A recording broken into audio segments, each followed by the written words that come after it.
unbelievable job with those guys. They're together. They know what they're doing. They're hard to guard. They make you guard forever. Plus, they've been making shots.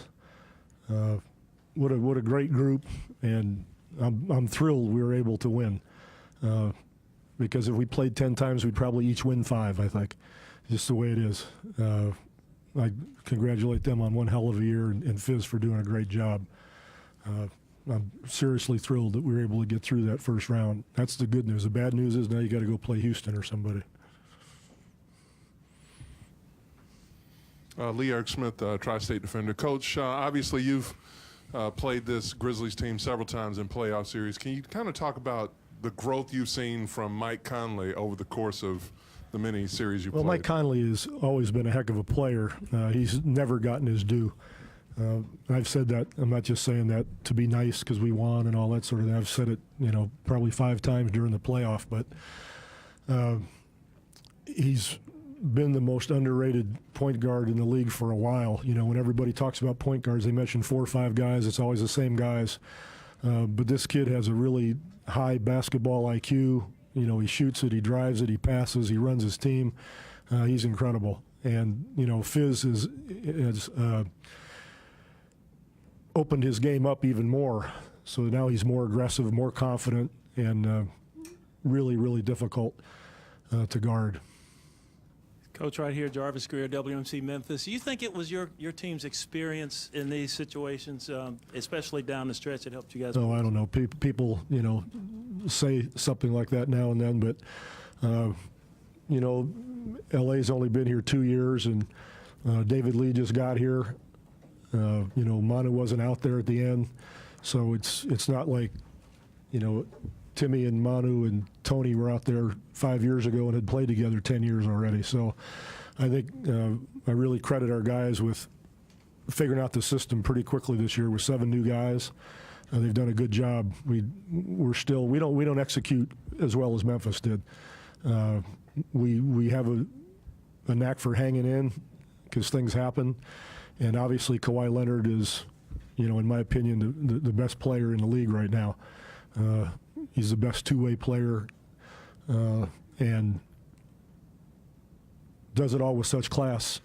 It's impressive.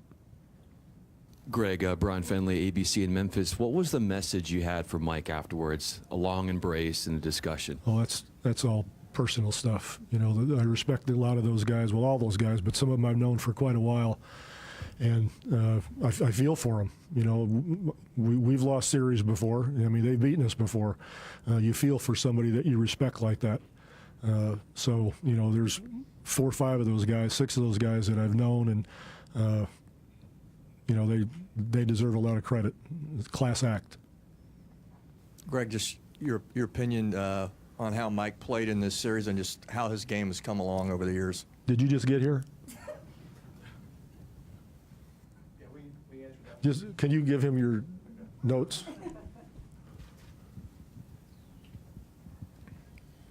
Coach, can you talk a little bit about how this series prepares you for the Houston series coming up? Well, every team is different. Every team has different strengths, but the one thing I do like about it is Memphis is a heck of a defensive team, and they play pretty rock'em sock'em, and I think that gets you ready for anybody you're going to play.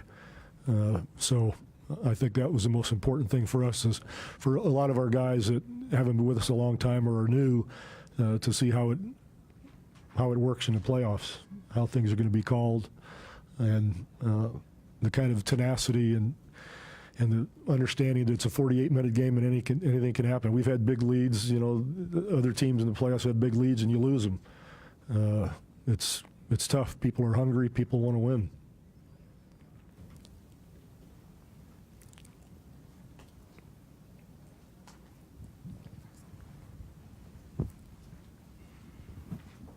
Thoughts on Tony's performance? How was he so effective today? Tony wasn't just effective today. He's done a masterful job of getting in shape down the stretch of the season and playing his best basketball during this playoff, finding people, scoring himself, working hard defensively. He had a magnificent playoff.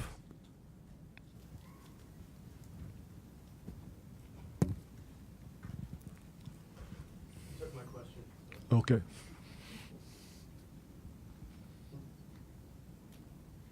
Any more questions?